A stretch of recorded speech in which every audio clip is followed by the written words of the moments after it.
Chers étudiants, bonjour et bienvenue dans cette petite vidéo du correctif de votre examen de janvier de mécanique théorique. Alors, j'ai déjà représenté ici au tableau la partie, le dessin qui était sur votre examen pour pouvoir résoudre la première partie qui est la partie sur la statique. Alors, qu'est-ce qu'on avait pour se remettre dans les conditions? On avait un trébuchet composé d'un bras, le voici, avec un pivot à cet endroit-là. Le bras faisait 20 mètres de long, je l'ai déjà divisé avec les différentes longueurs. Le centre de gravité était ici, puisqu'on nous disait que ce bras pesait 1 tonne. Nous avions aussi un contrepoids, que j'ai noté ici grand M, qui a une masse de 18 tonnes. Et dans la position actuelle, nous avons une corde, ici, qui est mise perpendiculairement au bras et qui est raccrochée au sol pour empêcher le système de bouger. Nous sommes donc bien en statique. Alors, la première chose que l'on vous demandait, c'était de choisir un système d'axe et de le représenter. Alors, comme je l'avais dit à mes étudiants, mais certainement que mes collègues ont fait de même, à partir du moment où on n'a pas de plan incliné, et ici je ne vois pas de plan incliné, on voit juste le sol, le plus facile est de choisir un système d'axe qui est mis par rapport au sol. C'est ce que je vais donc faire ici. Je vais considérer l'horizontale comme étant mon axe X et la verticale comme étant mon axe Y. Puisque ce système va avoir tendance à tourner, je vais directement en profiter pour choisir un sens de rotation positif. Et je vais le choisir dans ce sens-ci. Voilà, ça c'était pour la première partie de la question sur la statique. Seconde partie, on vous demandait de représenter toutes les forces qui agissent sur le bras. Donc on parle bien des forces qui agissent sur le bras, pas les forces que le bras applique sur l'extérieur. Alors, qu'est-ce que nous avions ici au niveau des forces qui agissent sur le bras? On avait déjà le poids propre du bras. Voilà, ici, que je vais noter petit p, puisque c'est un petit poids, j'avais mis un petit m pour la masse, donc je vais noter ici un petit p. Voilà. Nous avions aussi la tension dans la corde, ici. Voilà, que je vais noter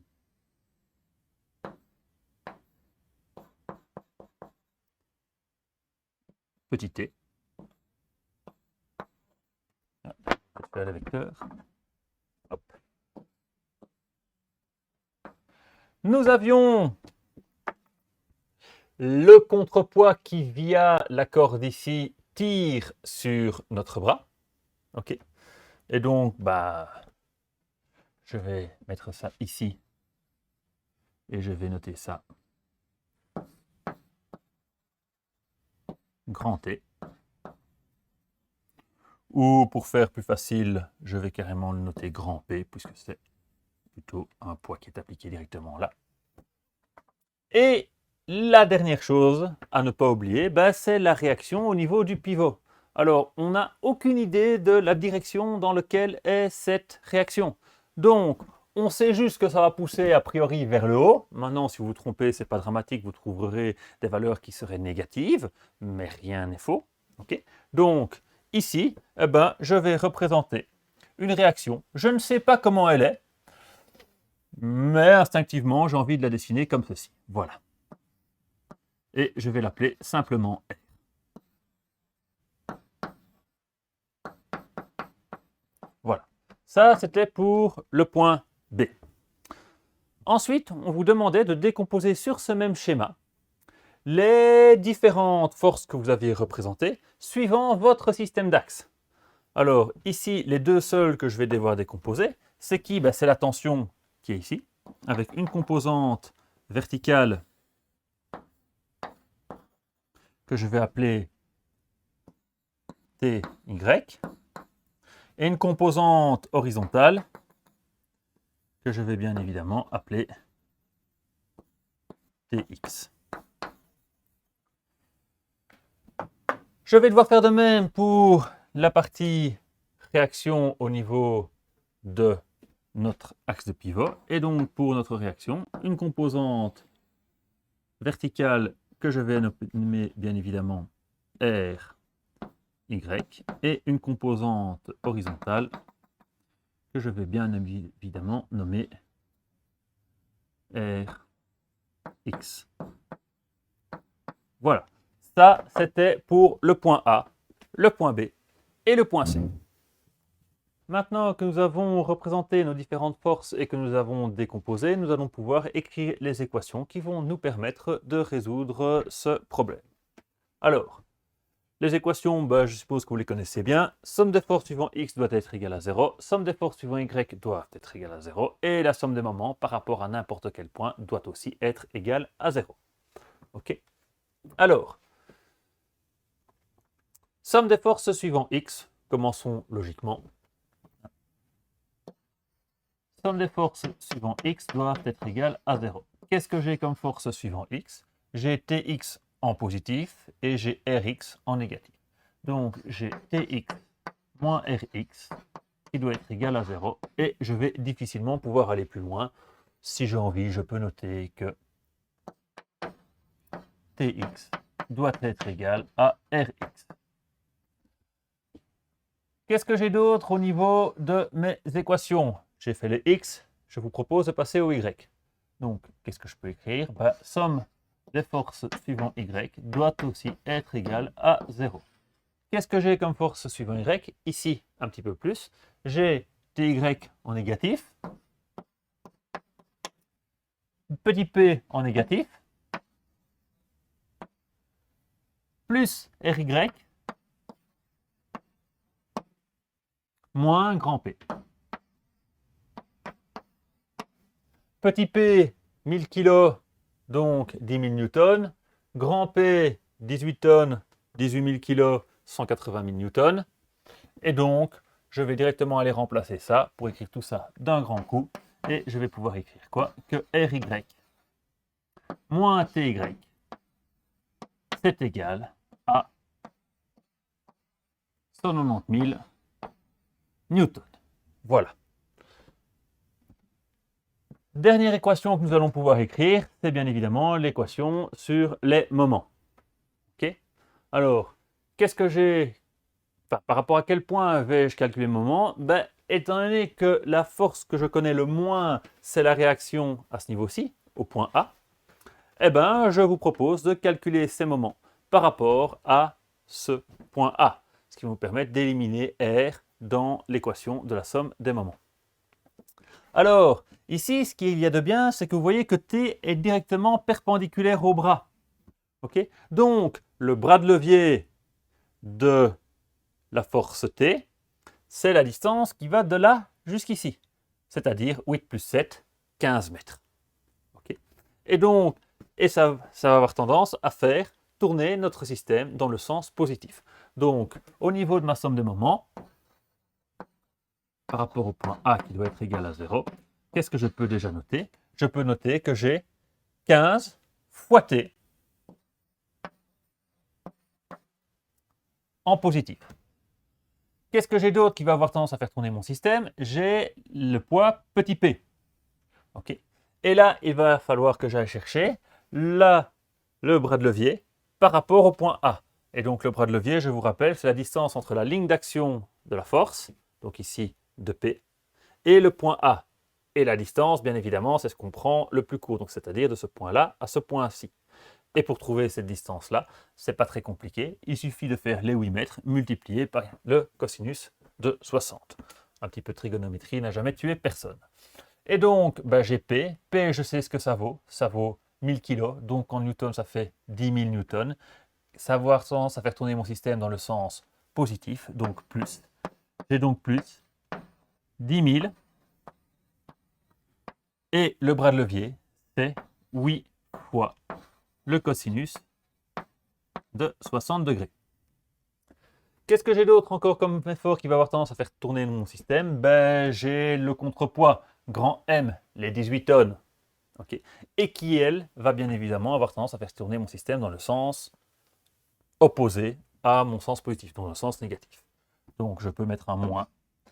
Les 18 tonnes, tout ça, kilo, newton, 180 000. Multiplié par le bras de levier, le bras de levier ici, c'est cette distance-là, donc les 2 fois le cosinus de 60.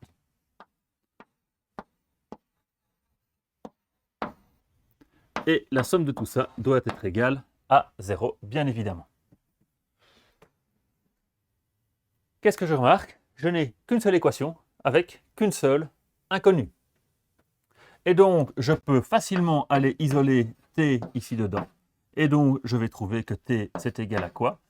Alors, je fais passer ça de l'autre côté, ça devient plus. Cosinus de 60, je vous rappelle que ça vaut 1,5. 2 fois 1,5, ça fait 1. Donc, j'ai déjà les 180 000.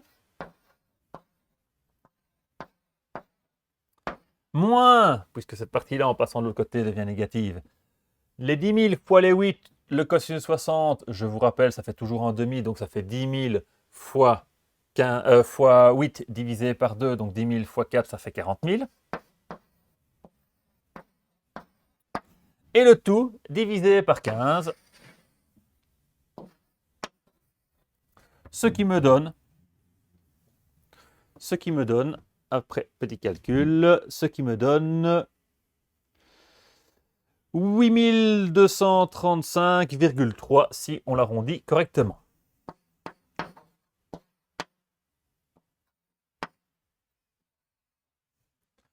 « 8235,3. 8235,3 newtons. Voilà. J'ai donc trouvé l'intensité de T. Qu'est-ce qu'on me demandait exactement? Dans un premier temps, la norme de la tension de la corde tenant le trébuchet immobile. C'est fait. 8235,3. Ensuite, on vous demandait RA, le vecteur. Okay, on ne vous demandait pas la norme, on vous demandait le vecteur de la réaction au niveau du point A. Donc, j'aimerais bien connaître, pour avoir le vecteur, je dois avoir Rx et Ry. Maintenant que j'ai T, je peux très facilement décomposer T en Tx et en Ty. Et donc, je vais trouver que Tx est égal à T fois quoi? Dans le cas présent, Tx, ça va être égal à T fois le sinus de 60 degrés. Et donc ça me donne 7131 newtons.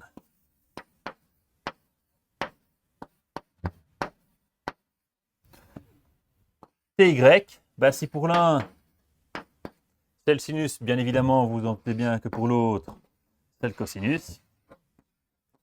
Et ça va me donner, il me faut ma calculette.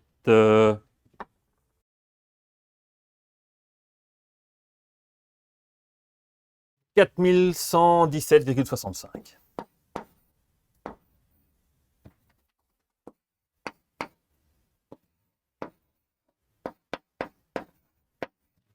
Maintenant que j'ai trouvé Tx, il suffit de le remplacer ici pour trouver Rx. Et donc, vous voyez bien que le R, la partie suivant X, ça va être la même chose. Rx va être égal à Tx, donc c'est-à-dire 7131. En positif ou en négatif? Vis-à-vis de mon système, ici, je vois que je suis en négatif, mais on nous demande vectoriellement. C'est-à-dire qu'ici, je dois le mettre suivant mon système d'axe X. Je suis dans le sens contraire de mon système d'axe X. C'est donc bien évidemment moins.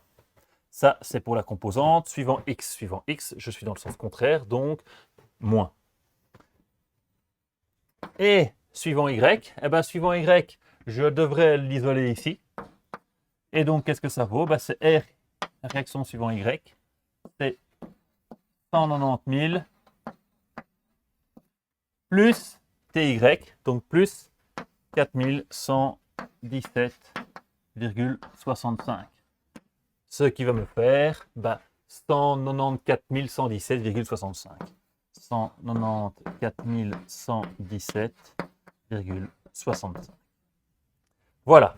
Et donc ça, c'était la réponse pour la réaction.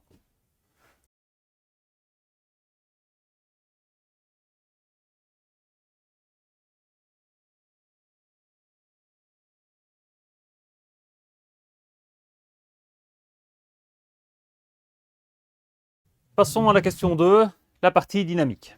Alors, pour faire cette partie-là, on avait fait quelques petites simplifications. On avait considéré que le boulet était fixé en son centre à l'extrémité gauche du bras. C'est ce que vous représentez ici. On avait aussi fait comme simplification le fait que le contrepoids est fixé à l'extrémité droite du bras. C'est-à-dire ici, plus accroché à une corde, mais directement relié. OK ? Ensuite, qu'est-ce qu'on avait fait? On avait dit qu'il y avait un couple résistif de 10 000 Nm. OK? Voilà. Et aussi, puisque nous avons un bras qui fait quand même 1 tonne, qui est assez long, je vous rappelle 20 mètres, eh bien, on devait tenir compte de son inertie. Et on vous avait donné l'inertie du bras, I. Et on vous avait dit que c'était 100 000 dans les unités standards du SI. Alors, une manière facile de retrouver ces unités, pour ceux qui s'en souviennent, une inertie, par exemple, pour un cylindre, pour une roue, c'est mr carré demi. M, donc des kilos, R, donc une longueur, au carré, une longueur au carré, donc M masse, des kilos,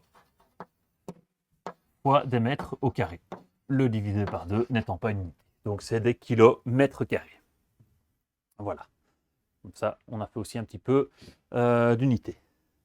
Alors, qu'est-ce qu'on vous demandait? On vous demandait de nouveau de choisir un système d'axes et de le représenter sur le schéma. Eh bien, je ne vais pas changer. Je vais garder X comme ceci. Y comme cela. Et mon sens de rotation positif dans ce sens-ci. Voilà. Ça, c'est fait.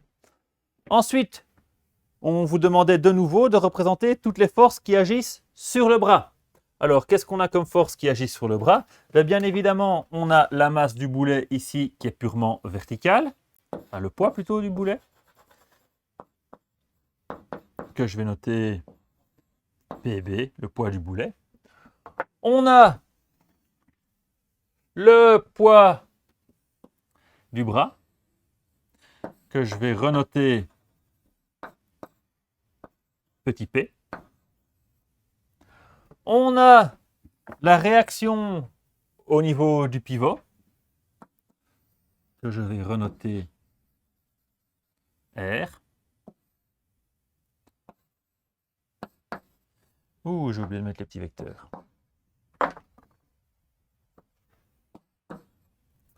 Et il me reste encore la masse, enfin le poids du contrepoids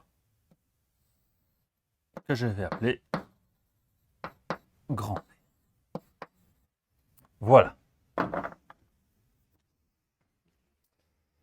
Ensuite, on vous demandait d'écrire les équations qui allaient permettre de résoudre ce système. Alors, ce système, on sait que le bras, il ne va ni partir à gauche, ni partir à droite. OK? Il ne va faire que pivoter. Donc, je n'ai pas besoin de me casser la tête à aller écrire les équations somme des forces suivant X ou somme des forces suivant Y, puisque cette somme des forces va rester égale à 0. Le bras ne va pas se translater ni vers la gauche, ni vers la droite. Alors, ici, il y a une chose que j'ai oublié de noter. C'est quoi? C'est le couple résistif au niveau du pivot. Et donc, je vais corriger ça tout de suite. Et je sais qu'il va s'opposer au fait de pivoter. Donc, ce système a tendance à tourner dans ce sens-là. On va s'opposer à tourner dans ce sens-là. Donc, on tourne bien dans l'autre sens. Voilà mon couple taux. Mon couple résistif, taux petit r pour taux résistif. Voilà. Comme ça, tout y est. OK? Pour les équations, eh bien, comme je viens de le dire, pas besoin de s'amuser à les calculer somme des forces suivant x ou somme des forces suivant y. Ici, on a purement une rotation, donc il nous suffit d'aller calculer les moments. Par rapport à quel point allons-nous calculer les moments? PB, je le connais. Petit p, je le connais aussi. Grand P, je le connais toujours. Grand R, il faudrait que je refasse les calculs parce que maintenant, c'est plus accroché avec une corde comme c'était lors de l'exercice en statique. Donc moi, je vous propose de recommencer et de recalculer de nouveau nos moments par rapport au point A. Et dans ces équations, bien évidemment, R ne rentrera pas. Donc on n'aura pas besoin de tenir compte de R pour ces équations. Allons-y. Somme des moments par rapport au point A, ça va être égal à quoi? Dans le cas présent, ça va être égal à l'inertie fois l'accélération angulaire. Okay. Donc I fois alpha. Voilà. Alors, qu'est-ce que j'ai comme force, comme effort, qui vont avoir tendance à créer des moments par rapport au point A? J'ai bien évidemment PB. Alors, je ne l'ai pas renoté, mais vous savez que de là jusque là, on avait 2 mètres. Donc de là jusque là, puisque le bras fait 20 mètres, nous avons 18. Nous avons toujours un angle de 60 degrés. Donc pour avoir le bras de levier de PB par rapport au point A, il suffit de faire les 18 mètres multiplié par cosinus de 60. J'ai donc le poids du boulet, c'est-à-dire 1000 newtons, 100 kg ça fait 1000 newtons, fois les 18 mètres, fois le cosinus de 60. Et qui bien évidemment, vis-à-vis de mon système d'axe, est pris dans le sens positif. Okay.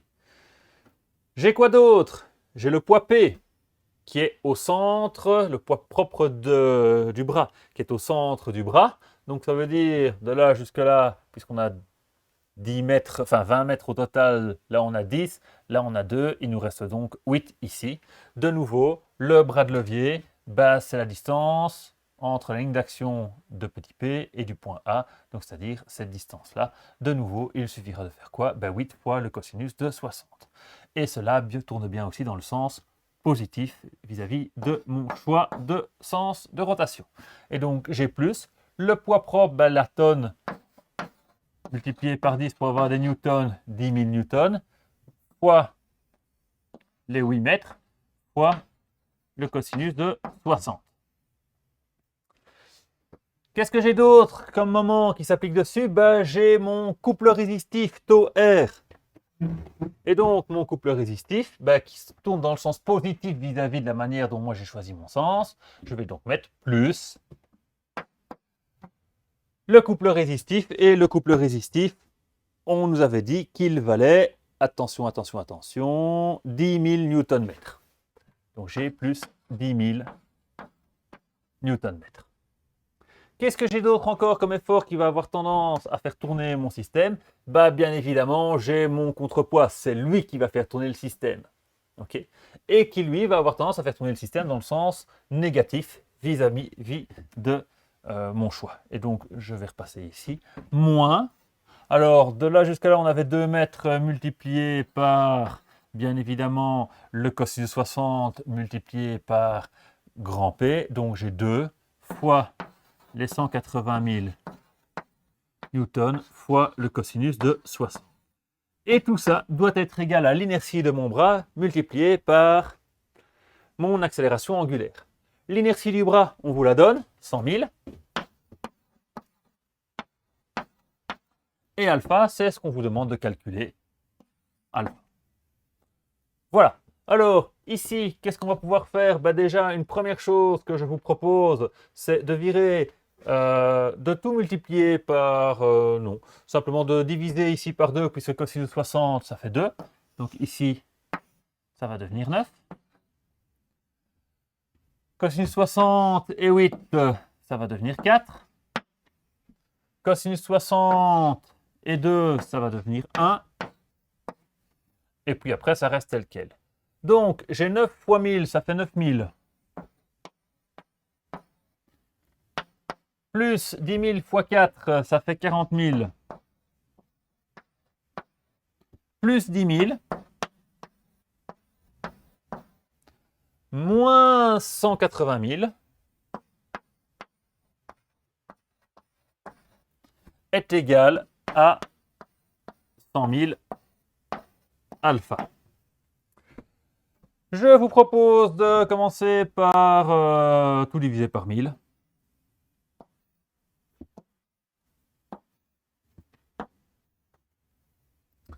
J'ai 9 plus 40 plus 10 plus 180. 180 plus 50, ça me fait 230. Ça fait 239. Si je n'ai pas fait de bêtises. 239 divisé par...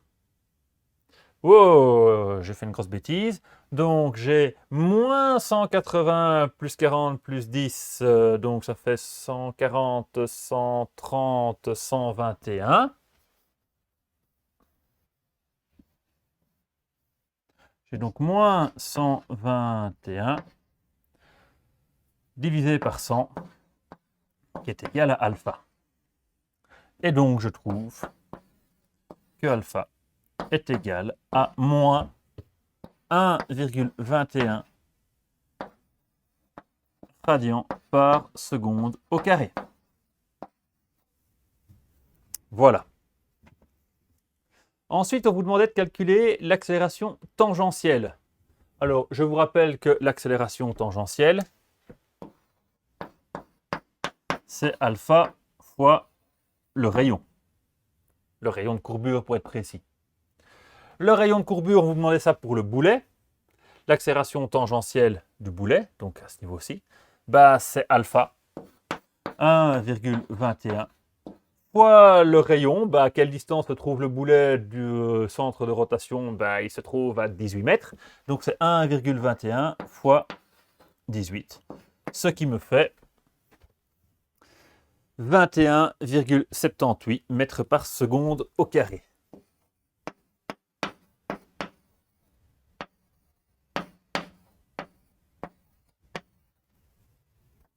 Voilà. Ensuite, on terminait par vous demander de trouver le temps qu'il lui faut pour passer de cette position-là à la position verticale. Alors, qu'est-ce qu'il va lui falloir? Déjà, comme angle, on vous le donnait parce qu'on était gentil, 150 degrés.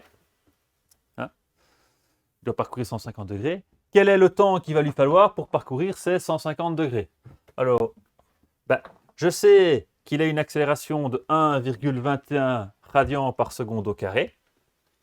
Je sais que l'angle final, θ, à l'instant qui m'intéresse, c'est le θ initial, plus la vitesse initiale fois le temps, plus l'accélération fois le temps au carré divisé par 2. Je sais que je veux 180 degrés, 150 degrés, 150 degrés. C'est combien en radians? Parce que oui, malheureusement, il fallait repasser en radians. 150 degrés en radians, ça correspond à pi divisé par 6 fois 5. 5 pi sur 6, si je ne me trompe pas, qui donc doit être égal à 1,21 fois le temps au carré divisé par 2. Ce qui me donne t qui est égal à la racine carrée. Je vais tout faire en un grand coup. T est donc égal à la racine carrée de 10 pi sur 6 fois 1,21. Et si je rentre ça dans ma calculette, je me retrouve avec 2,08 si j'arrondis. Correct, 2,08 secondes. Voilà, ça c'était pour la question 2, la partie dynamique.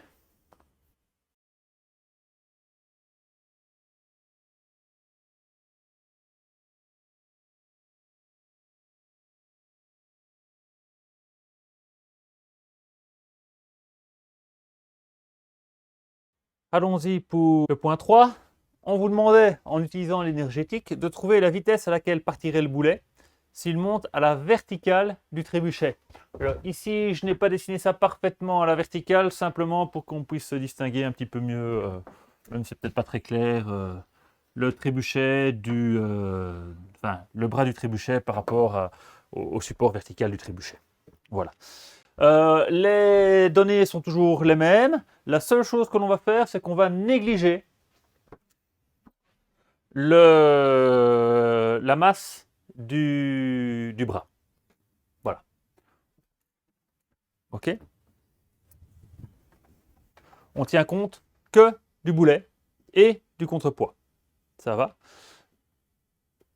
Bien évidemment, le couple résistif, lui, est toujours d'actualité. Alors, on vous demandait de choisir un système et d'écrire l'énergie pour chacun des objets dans ce système au moment 1. Ok, alors le moment 1, je n'ai pas noté ici, mais ça c'était notre instant 1. Voilà, instant 1, instant 2. Alors, ici beaucoup d'étudiants ont eu des petits soucis. Je ne sais pas trop pourquoi. En fait, le plus facile, c'est de prendre un système de référence 0 pour le boulet, un système de référence 0 pour le contrepoids. Et donc, par exemple, pour le contrepoids, on pourrait très bien dire que ça, c'est la référence 0 du contrepoids, et que donc, ici, il est à une certaine hauteur qui vaut quoi? Ben, qui vaut les 2 mètres qui sont ici, que l'on retrouve là. Ok, ces 2 mètres-là, ben, quand ça pivote, hop, ça revient ici. Et donc de là jusque là, il y a 2 mètres. Et puis de là jusque là, qu'est-ce qu'il y a? Ben, il y a encore les 2 mètres fois le sinus des 60 degrés. Donc ici, j'ai 2 plus 2 fois le sinus de 60 degrés. Ok. Et donc ça, c'est ce que je vais appeler HB, la hauteur du boulet. Ok. Et la hauteur du boulet, c'est 2 plus 2 fois le sinus de 60 degrés. Là, pourquoi j'ai mis boulet, moi? C'est pas boulet, c'est contrepoids, ça. CP. Excusez-moi, je fatigue.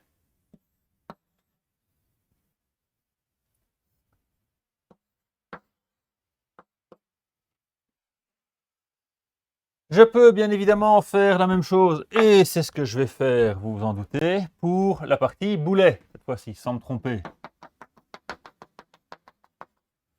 Ok. Et donc, de combien va se déplacer mon boulet? Ben, il va se déplacer de là jusque là, on a les 18. Donc de là jusqu'ici, on a déjà les 18. Et ici, on a les 18 fois le sinus de 60 degrés. Et donc, ce que je vais appeler ici HB, puisque maintenant, c'est vraiment le boulet. La hauteur du boulet, c'est les 18 plus 18 fois le sinus de 60 degrés. Voilà. Donc ça me permet de facilement voir les hauteurs que je vais gagner ou que je vais perdre. OK? Et comme je vous l'ai toujours dit, et certainement mes collègues aussi, le plus facile, c'est de chaque fois prendre la référence 0, qui est la partie la plus basse de l'objet qu'on étudie. Et donc pour le boulet, la référence 0, elle est ici. Ça, c'est le 0 boulet. Et ici, bien évidemment, ça, c'est le 0 pour le contrepoids. Voilà, ça c'était clair. Maintenant on va écrire les énergies. Alors, qu'est-ce qu'il y a comme énergie pour le boulet à l'instant 1? Ben, le boulet à l'instant 1, il n'a pas de vitesse, il n'a pas d'auteur. Donc l'énergie du boulet à l'instant 1,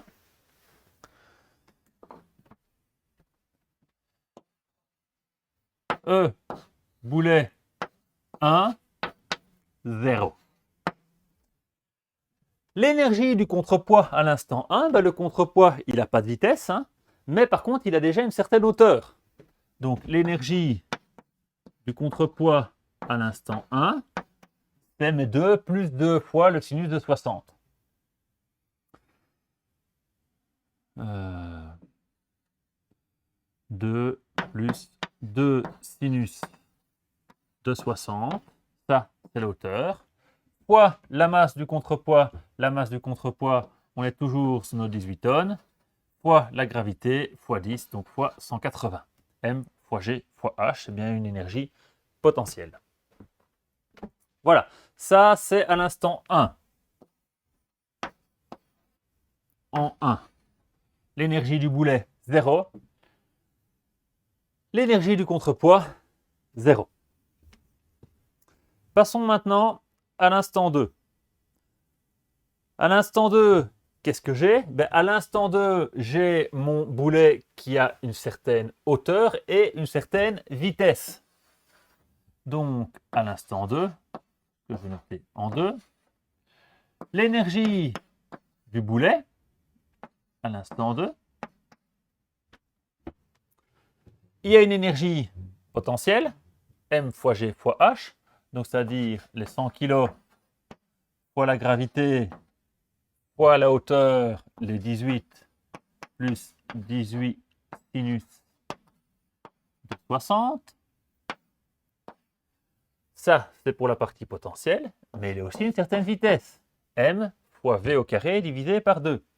La masse, c'est 100, divisé par 2, disons directement 50, fois la vitesse au carré, c'est ce que je vais appeler vitesse du boulet à l'instant 2 au carré. Ça, c'est pour le boulet. Maintenant, regardons un petit peu l'énergie du contrepoids à l'instant 2. Le contrepoids à l'instant 2, il est au point le plus bas. Donc, ça veut dire qu'il a une hauteur de 0, donc il n'a plus d'énergie potentielle. Par contre, il est encore en train de bouger. Il a encore une certaine vitesse, il est encore en train de balancer. Okay, et donc là, il lui reste quand même encore une énergie cinétique. Et donc l'énergie cinétique, M fois V au carré divisé par 2. La masse du contrepoids, ça ne change pas, c'est les 18 000 kg. Je vois que j'ai fait une erreur ici.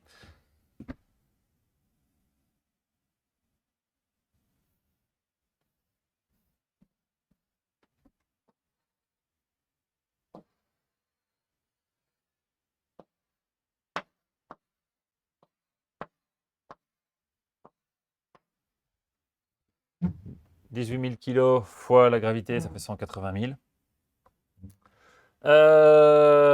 Et donc ici, j'ai bien les 18 000 kg fois la gravité. Non, c'est M, la masse, donc les 18 000 kg, fois la vitesse du contrepoids. La vitesse du contrepoids à l'instant 2 au carré, divisé par 2, ce qui fait 9000. Voilà, donc j'ai mon énergie totale en 1, j'ai mon énergie totale en 2. Normalement, jusque-là, pas trop de soucis. Ensuite, on vous demande de calculer la vitesse du boulet en haut du trébuchet, en tenant compte du couple résistif. Pas se tromper à ce niveau-là. Okay. Et donc, qu'est-ce qu'on sait? On sait que l'énergie totale à l'instant 1, moins les travaux du couple résistif, ça dépend un petit peu de votre enseignant, soit il vous a considéré que vous prenez les travaux de toute façon en négatif, donc plus les travaux résistifs doivent être égal à l'énergie à l'instant 2, soit vous savez que c'est des pertes et donc vous les prenez directement en négatif, vous mettez ça comme vous avez envie. Moi, personnellement, je vais considérer qu'on va prendre les travaux, on sait que c'est perdu, donc je vais directement faire un moins et je prendrai ces valeurs en positif. Et donc, je sais que l'énergie totale en 1, moins les travaux de frottement, ça va être égal à l'énergie totale à l'instant 2. Voilà. Ça, c'est clair. Qu'est-ce que j'ai comme énergie totale en 1? J'ai ça, plus ça. Qu'est-ce que j'ai comme énergie totale en 2? J'ai ça, plus ça. Et donc maintenant, ce qui est vraiment, ce qu'il faut absolument trouver, c'est les travaux de frottement. Qu'est-ce que j'ai comme travaux de frottement? En fait, j'ai ce couple résistif de 10 000 Nm qui va frotter sur un angle de 150 degrés, donc c'est-à-dire 5 pi sur 6. Donc en fait, mes travaux de frottement ici, c'est le couple, les 10 000, fois l'angle sur lequel ça frotte, ben 5 pi sur 6. Et donc ça, c'est les travaux de frottement. Je peux donc maintenant écrire la grande totale. 2 plus 2, 660 fois... Alors, ça va être un petit peu long, donc je vous propose d'effacer un petit peu au-dessus, de tout écrire en un coup et puis de résoudre. L'énergie totale au point 1, 2 plus 2 sinus de 60 fois 180 000. Moins 10 000 fois 5 pi sur 6, ça fait 50 000 pi sur 6. 50 000 pi sur 6. Qui est égal à l'énergie totale que j'ai à l'instant 2. Alors, à l'instant 2, j'ai quoi? J'ai mes 18 plus 18 sinus de pi. 18 plus 18 sinus de 60 fois 1000. Plus les 50 fois la vitesse du boulet à l'instant 2 au carré, plus les 9000 fois la vitesse du contrepoids à l'instant 2 au carré. Voilà. Donc ça, c'est pour nos équations qu'il va falloir résoudre. Enfin, notre équation qu'il va falloir résoudre. Alors, je vais effacer tout ce qu'il y a ici en espérant que je n'ai rien oublié et résoudre cette équation. La seule chose que l'on cherche, ben, c'est la vitesse du boulet. Donc, la vitesse du contrepoids, on n'en a pas trop besoin.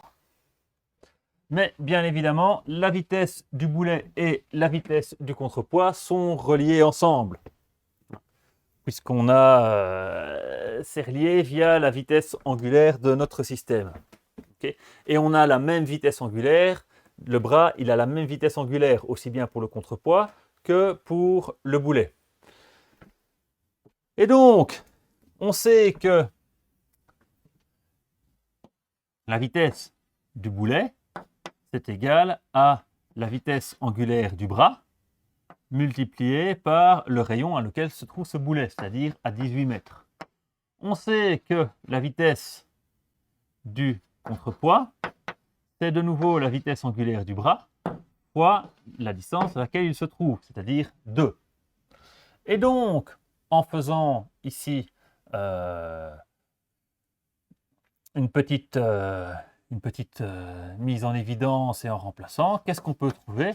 On peut trouver que la vitesse du boulet, en fait, c'est 9 fois la vitesse du contrepoids. Voilà, je vous laisserai faire le petit calcul comme vous-même, comme des grands, mais je pense que ça ne devrait pas poser plus de problèmes. Et donc, ça va nous permettre de pouvoir remplacer dans notre équation ici, ceci, on va pouvoir le remplacer par 9 fois la vitesse. En fait, on devrait plutôt le faire dans l'autre sens. On devrait remplacer ça par la vitesse du boulet divisé par 9. Voilà, ce sera beaucoup plus intéressant vu que nous, ce qu'on nous demande, c'est la vitesse du boulet.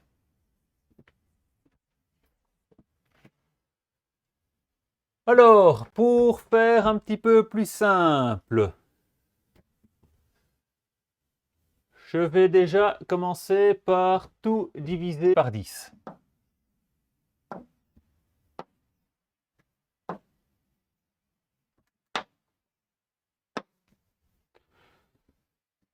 Je vais passer toute cette partie-là de ce côté-là, histoire de simplifier un petit peu, de me garder juste la partie vitesse du boulet d'un côté de mon équation et l'autre partie de l'autre. Donc d'un côté de mon équation, je vais avoir quoi? Je vais avoir mes 5 vitesses du boulet à l'instant 2 au carré, plus Attention, pas pleurer. Ici, c'est bien VB sur 9 qui est mis au carré. Donc ici, j'ai VB au carré sur 9 fois 9. Ok. Et donc, je vais directement simplifier ça en disant que j'ai 1000, enfin j'ai 100, divisé par 9 fois VB à l'instant 2 au carré. Ok. Tout le reste, je le bazarde de l'autre côté. Je vais donc avoir 2 plus 2 sinus de 60 fois 18 000 moins 5000 pi sur 6 moins cette partie ici, 18 plus 18 sinus de 60 fois 100. Je vais bien évidemment mettre VB2 au carré en évidence. Donc je vais avoir VB à l'instant 2 au carré fois 5 plus 100 neuvième, qui est égal à tout ce que j'avais écrit là. Et je vais donc finir par trouver que VB2 au carré, c'est égal à tout ce que j'avais ici, que je vais simplement, pour une question de facilité, représenter par un grand rectangle vert.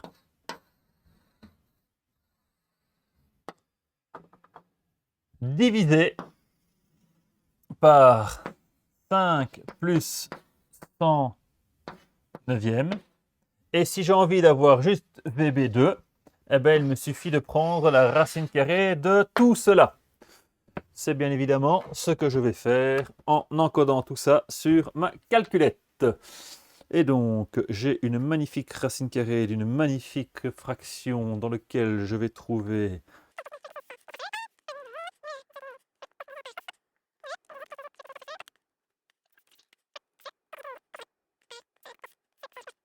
ce qui est environ égal à 61,63 mètres par seconde.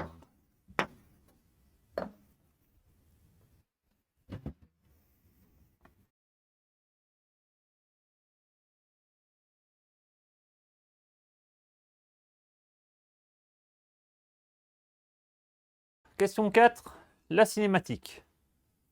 En fait, on vous disait qu'en pratique, le boulet est dans une poche en cuir et qu'il est libéré à une hauteur de 30 mètres avec une vitesse de 32 mètres par seconde. C'est ce que j'ai déjà représenté là sur le tableau et qu'il fait un angle de 30 degrés par rapport à l'horizontale. Je l'ai aussi représenté. Et on vous dit qu'on néglige les frottements de l'air. On vous demande de choisir et de représenter un système d'axe pertinent sur le schéma ci-dessus. Alors ici, il s'agit bien évidemment d'un système d'axe pour faire de la cinématique. Donc c'est un système d'axe qui nous permet d'avoir des positions. Ce n'est pas juste une notion de direction et de sens, il y a aussi une notion de position. Et donc, soit vous choisissiez de mettre votre système d'axe au niveau du boulet ici, mais alors, bien évidemment, vous en teniez compte dans vos équations. Ou alors, vous choisissiez de mettre votre référence 0 de votre altitude à l'intersection entre l'horizontale et la verticale qui passe par le boulet. Et donc, ceci, ce serait Y, et ceci, ce serait X. Voilà, donc ça, c'était la première chose à faire, mettre correctement un système.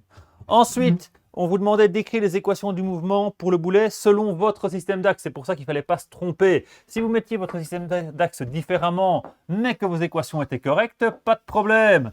Si maintenant vous le mettiez un petit peu n'importe comment et que vous écriviez des équations qui n'avaient rien à voir avec ce système d'axe, eh ben, malheureusement, on ne savait pas faire grand-chose pour vous. Ok ? Alors, les équations, vous savez tous qu'ici, on a simplement un bête tir, un tir parabolique.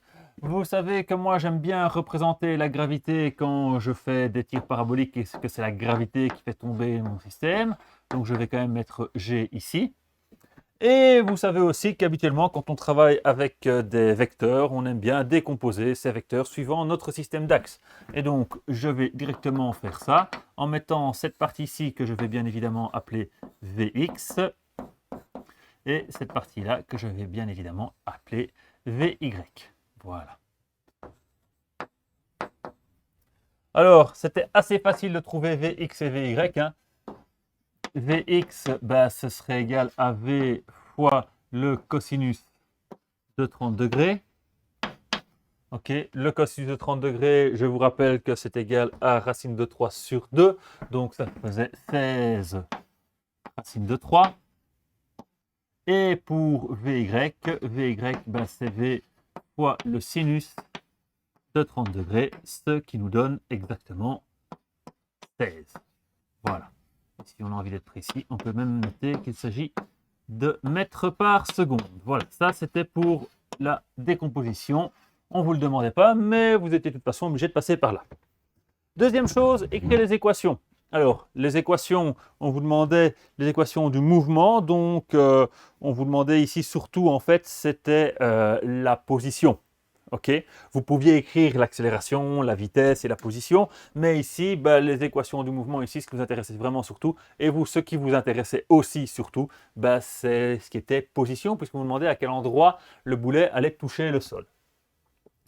Alors, la position suivant x, que je vais simplement noter x, suivant x en fonction du temps, est-ce qu'on a quelque chose qui accélère suivant x? Non, rien du tout. Donc, suivant x, on a un MRU. Donc, on a simplement une vitesse constante. Et en ayant choisi mon système d'axe comme ça, ma position initiale suivant x, c'est 0. Donc suivant x, c'était très facile. J'ai 16 racine de 3 fois t. Voilà.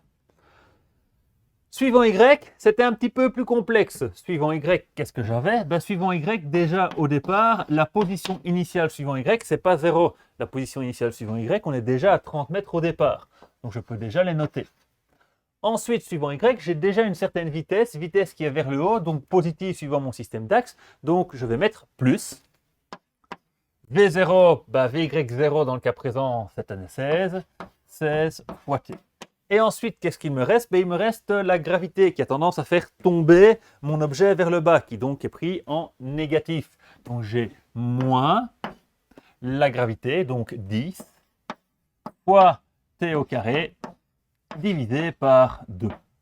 Voilà, ça c'était les équations de position en fonction du temps, suivant x et suivant y.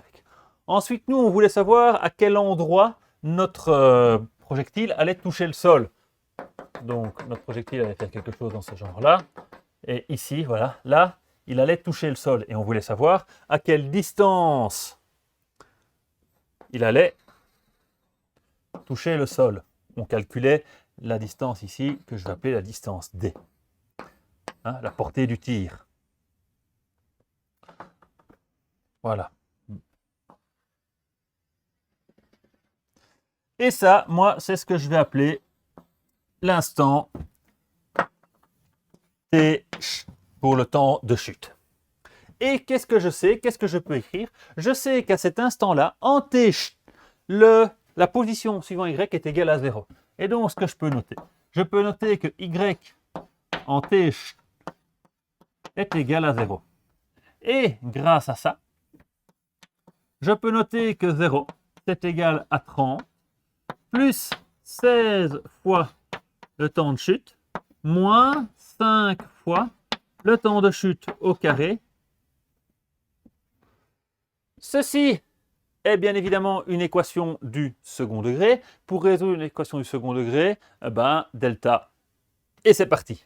Et donc, pour aller chercher delta, delta c'est b carré. Alors, je vous rappelle que ça, c'est le terme en a, puisqu'en mathématiques, c'est ax carré plus bx plus c. Donc, prenez pas le 30 comme certains l'ont fait sur leur interrogation. OK? Enfin, leur examen. Et donc, ça fait 16 au carré, b carré, moins 4 fois 30 fois moins 5. Donc 4 fois 30 fois 5. OK? Ce qui me donne une certaine valeur, mais je ne vais pas me prendre la tête, je vais directement aller chercher le temps de chute. Et donc le temps de chute, ben, c'est moins b, donc c'est moins 16, plus ou moins la racine de delta, donc la racine de 16 au carré, 4 fois 5, 20, 20 fois, hop là, plus 600, divisé par 2 fois a, c'est-à-dire divisé par moins 10. Et si vous prenez votre petite calculette pour faire les calculs, qu'est-ce que vous allez trouver? Vous allez bien évidemment trouver une valeur négative, moins 1,32 secondes qui ne nous intéresse pas du tout, et une deuxième valeur positive, 4,53 secondes, qui est le temps qu'il faut entre le moment où notre boulet est lâché de cet endroit-là et le moment où il touche le sol. On vous demandait de trouver la portée. Ben, la portée, c'est quoi? C'est simplement la position en X à l'instant où le boulet touche le sol. Donc, il suffit de remplacer ces 4,53 dans l'équation de la position suivant X. Et donc, le X en T, hein, c'est quoi? C'est 16 fois la racine de 3 fois 4,53. Et donc là, gardez ces valeurs en mémoire dans votre calculette hein, pour éviter de faire des erreurs d'arrondi, enfin d'additionner des erreurs d'arrondi. Et ça nous donnait quoi? Ça nous donnait 125,4 mètres. Voilà, ça c'était la portée de notre tir avec ce trébuchet.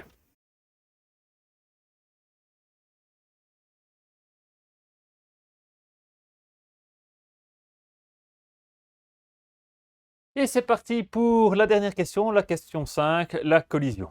On vous disait qu'un chevalier en armure de 120 kg, prenant le café assis et immobile sur les murailles du château, regardait les trébuchets ennemis et reçut le boulet de 100 kg du trébuchet à la vitesse de 50 mètres par seconde. Alors en effet, il y avait un petit anachronisme puisqu'à cette époque-là, le café n'avait pas encore été découvert ou en tout cas n'était pas encore utilisé en Europe. Donc voilà, ce serait plutôt de la chicorée, mais voilà. C'était juste pour le fun. Alors, on vous demandait à quelle vitesse le chevalier et le boulet partent-ils après la collision? Eh bien, puisque s'il s'agit d'un choc inélastique, on sait que l'énergie n'est pas conservée. L'énergie n'est pas conservée. Okay. Par contre, il y a une chose qui est conservée, c'est la quantité de mouvement. Okay. C'est-à-dire que le chevalier, avant, il n'a pas de vitesse. Après, le chevalier et le boulet ont une vitesse. Okay. Donc, il s'agit d'un choc inélastique. Donc, ça veut dire qu'on avait la masse du boulet fois la vitesse du boulet avant le choc, plus la masse du chevalier plus la vitesse du chevalier avant le choc. C'est égal à quoi? Une fois que le boulet rentre dans le chevalier, ils bougent tous les deux. Donc, on a la masse du boulet plus la masse du chevalier avec une certaine vitesse que je vais appeler la vitesse finale. Voilà. Conservation de la quantité de mouvement. Okay. Alors, la masse du boulet, elle n'a toujours pas changé depuis tous les exercices, c'est toujours les 100 kg, fois la vitesse du boulet, et on vous dit que le boulet avait une vitesse de 50 mètres par seconde. Avant l'impact, le chevalier ne bouge pas, il est tranquillement en train de prendre sa petite tasse de café sur les murailles. Hein, un peu con sa part, mais bon, il fait ce qu'il veut. Et donc, là, on a un 0, surtout qu'en fait, il ne bouge pas non plus, donc 0. C'est égal à la masse du boulet plus la masse du chevalier. Le boulet, 100 kg, le chevalier, 120 kg, avec son armure, si je ne me trompe pas. Nous avons donc 220 kg fois la vitesse finale, la vitesse des deux ensemble. Et donc, grâce à ça, on peut trouver que la vitesse finale, c'est quoi? C'est 100 fois 50, ça fait 5000. Qu'est-ce que je dis, moi? Ça fait 2000. Divisé par 220. Et donc, 2000 divisé par 220, ça fait 22,73 mètres par seconde.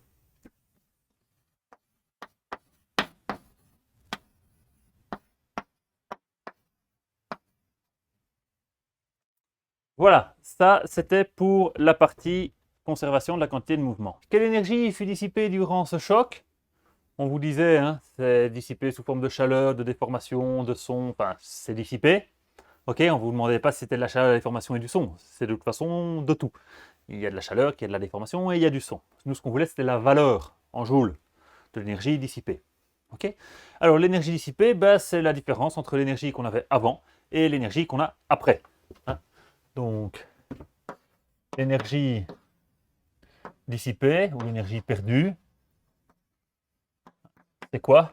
Ben, c'est l'énergie avant